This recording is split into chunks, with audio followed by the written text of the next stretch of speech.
10 лучших классных руководителей представит Коми на втором Всероссийском форуме классных руководителей. Он пройдет в Москве в октябре этого года. Всего было подано 64 тысячи заявок от педагогов со всей страны.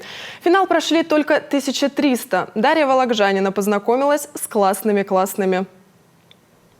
Это человек, который умеет все – быть учителем, воспитателем, отличным психологом, организатором и даже второй мамой. Классный руководитель. Педагогический стаж Елены Долбешкиной, учителя иностранного и столичного технологического лицея, уже 26 лет. И все 26 лет она носит гордое звание «классный руководитель».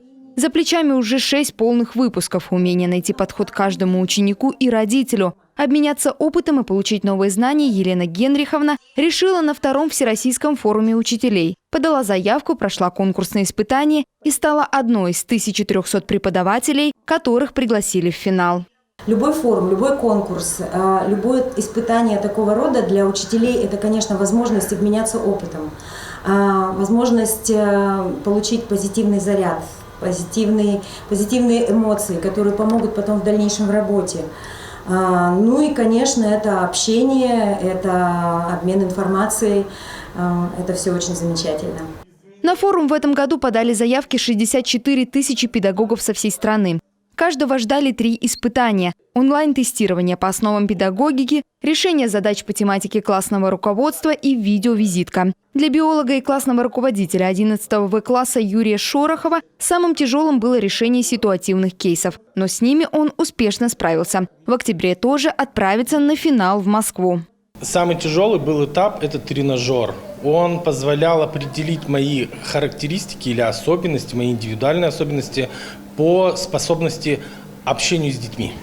Да, и по моим способностям выходить из трудных педагогических каких-то ситуаций. Нам предлагалось оценить, дать рекомендации, допустим, родителям ребенка, который находился в сложной жизненной ситуации, или у ребенка, который не может, найти свое место, допустим, в классе. Вот, то есть нужно было предложить варианты действий. Это было непросто. На финал форума в этом году попали 2 классных руководителя из Пушкинской гимназии. Второй – учитель истории и обществознания Дмитрий Дунаев, классный руководитель 9 Д-класса. В классном руководстве молодой человек совсем недавно. У меня опыт классного руководства, 3-й год будет. То есть мне есть куда стремиться. И это я с этим встречаюсь каждый Новый год, когда у детей какие-то новые вопросы, новые проблемы. Если 7 класс – это одно, 9 класс – это другое, это ОГЭ, профориентация и так далее. То есть это как минимум полезно для меня, я считаю. Всего от Коми на второй Всероссийский форум классных руководителей отправится 10 педагогов. В этом году аудитория участников расширится. К школьным педагогам присоединятся кураторы групп в колледжах. Форум проводится во 2-й раз. В прошлом году он объединил порядка 1000 педагогов из всех регионов страны. Дарья Вологжанина, Иван Богомолов, телеканал Юрган.